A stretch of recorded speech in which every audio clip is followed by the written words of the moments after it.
people aren't fishing here anymore. Sandy sides used to be good for beach sand, but there's nothing at all. So now they've moved a little bit in the west. There, they're moving there now, and sometimes there, but there's nothing anymore here.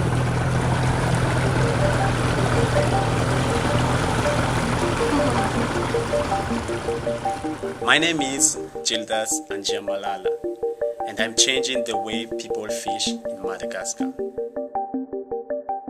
I moved to the Andavadoka, that's the name of the site where I work. People only live on fishing. They don't farm, they don't plant, they don't do anything else apart from fishing. And it's very difficult for them to move to something else if we talk about another alternative of livelihood.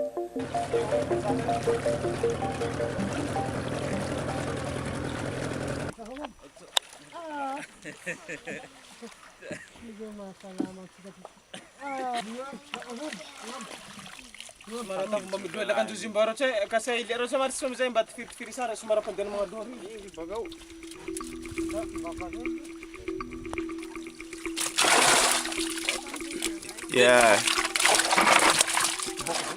The challenge is it's all about poverty. Poverty, and also it's all about the livelihood, all they're doing. They are using destructive fishing, for example, to eat, to find money, to buy clothes for their children. So that's one of the challenges. They know that there is a problem by themselves.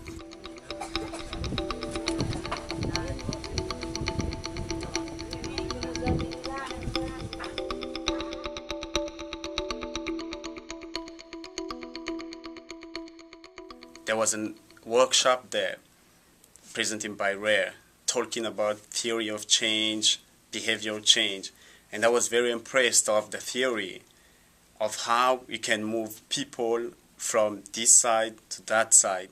I was just thinking about a big management project, seeing one thread and then finding the way how we're going to improve it, mostly about the barrier removal, finding a strategy about how we're going to stop a threat and move into different things, but not all about the social marketing tools and designing a poster and all of these kind of things.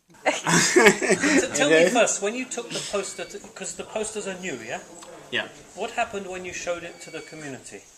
When you took the first poster The first poster to and the you community. showed it to the community, what happened? What did the community say? What did they... They firstly asked me, who is this guy on your poster?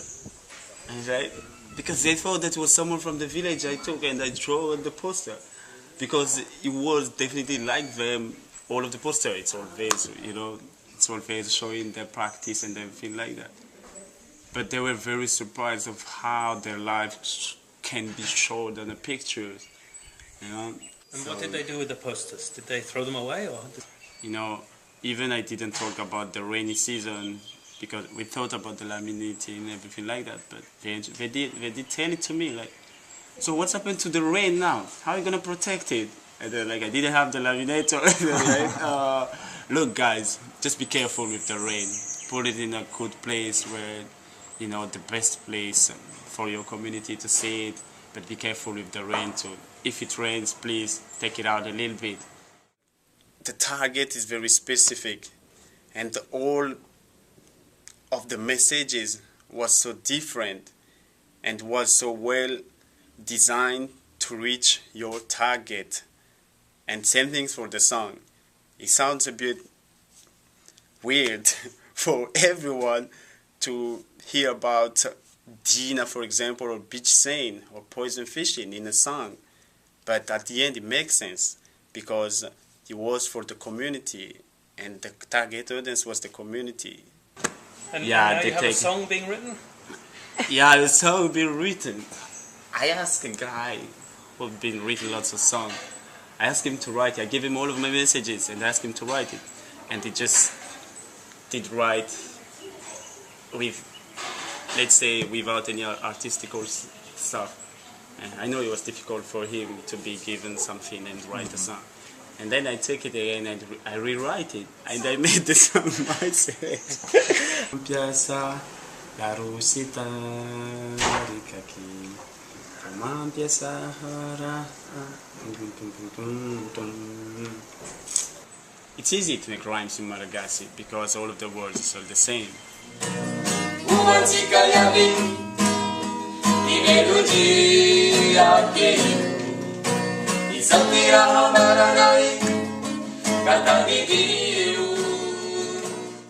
I always hesitated actually for being creative. Like now we are preparing the community theater, so I told Elsa that I'm not going to write a story. I don't know how to write a story. I'm not going to write it. But since we talk about it bit by bit, I have something in my head and I know that I can make it, that we can make something together.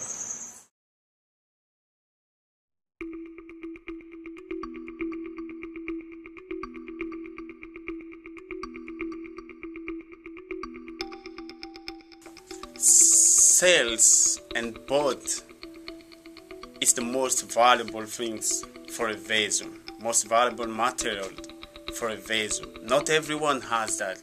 They have it after working very hard and saving money. And for me, I was worried about it. I was worried about writing the messages, drawing in the sail at the beginning. And then we push it forward and everyone was happy about it.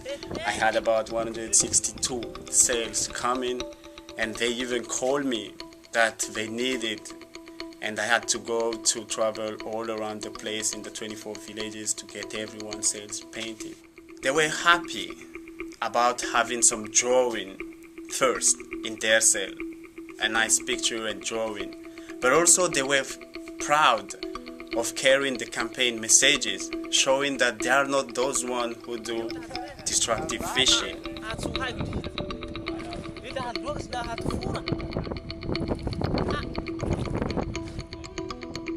We introduced them the no-tech zone, the marine reserve, and now we are helping them for awareness raising, the social marketing campaign to reduce the use of destructive fishing. To have the law adapted by the community, made by the own community, can be much more sustainable. Because once it's well designed and the base, the community take it in their hand, manage it properly, it can last longer. Because you don't have to fear about a political problem, the governmental problem. They have it already in the ground and they manage it themselves down there. With everyone respecting the law, no destructive fishing anymore, no poaching in the reserve, we're gonna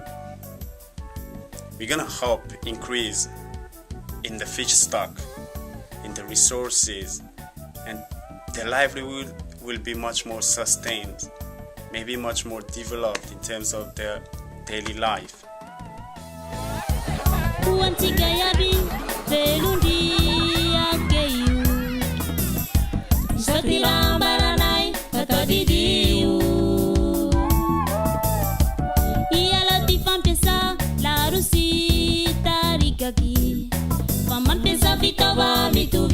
Aminulu yabi